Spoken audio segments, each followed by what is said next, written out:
কবিতার whole timer. আমার 28টা কবিতার বই, 58টা কবিতা ফোল্ডার, 2000-এর বেশি পত্রিকায় লেখা প্রকাশিত হয়েছে। আমার জীবনটা প্রাথমিক দিক দিয়ে খুবই মসৃণভাবে শুরু হলেও এই বয়সে এসে জীবনটা জটিলতায় এবং নানা রকম অস্বাস্থ্যকর ভূমিকার মধ্যে দিয়ে এগুতে হচ্ছে। মূল অস্বাস্থ্যকর ভূমিকা আসতে আরম্ভ করে 2018 সালে 18ই ডিসেম্বর আমার মায়ের মৃত্যুর পর। তখন আমি হয়ে পড়ি ছন্নছাড়া এবং বাউন্ডুলে। আমার জীবনে না থাকে তখন চলুন চাকরির ব্যাপার, না থাকে কোনো উপার্জনের ব্যাপার, কিন্তু বেঁচে থাকতে গেলে সবসময় পয়সার দরকার হয়। আমি অসুস্থ হয়ে পড়ি, কখনো কোনো নিকটাত্মীয় হেল্প করে, কখনো কেউ ফেসবুকে পোস্ট দেখে অনেকে এগিয়ে আসে আর্থিকভাবে হেল্প করে।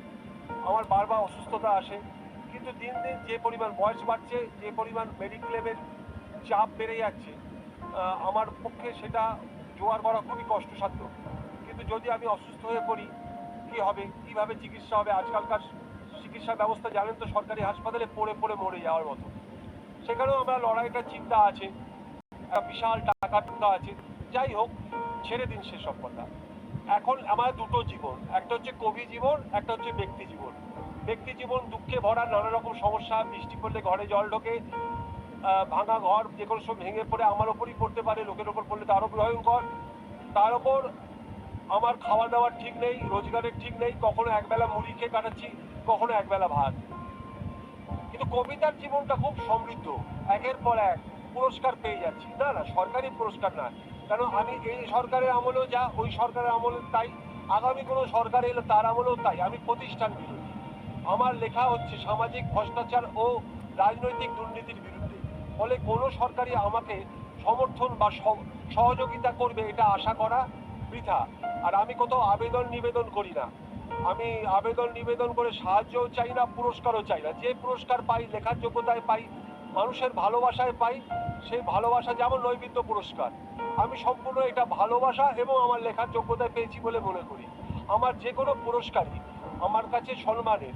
আমি সেই সম্মানটাকে বাঁচিয়ে রাখতে চাই। জানি আমাদের সম্মানের মূল্য আর কি।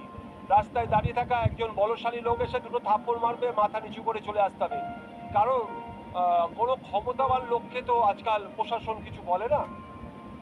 সুতরাং আমাদের সম্মান অপমান সবই একই সঙ্গে চলে, সবই ক্ষমতার কাছে মাথা নিচু করে থাকে। আমাদের ভালোবাসা, আমাদের যন্ত্রণা সব কবিতার মধ্যে দিয়ে ফুটে ওঠে। আমাদের জেতা, আমাদের হেরে যাওয়া সবই কবিতার মধ্যে দিয়ে ফুটে ওঠে। আর আমি কবিতা ছাড়া আর কিছু লিখি না। আমি কবিতার হোল টাইমার। খালি কবিতা লিখে যাই, জীবন জিজ্ঞাসার কবিতা, সময়ের কবিতা, বেঁচে থাকার কবিতা, মাথা নিচু না করার কবিতা। সেই কবিতা লিখতে লিখতে মাঝে মাঝেই বিপন্ন হই, তবু লিখে যাই এই সময়ের কথা, বিপন্নতার কথা, বেঁচে থাকার কথা।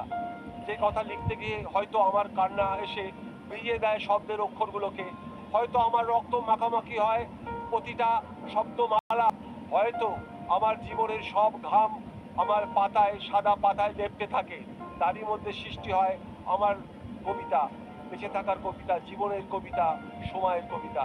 সকলকে আমার আন্তরিক ভালোবাসা, শুভেচ্ছা।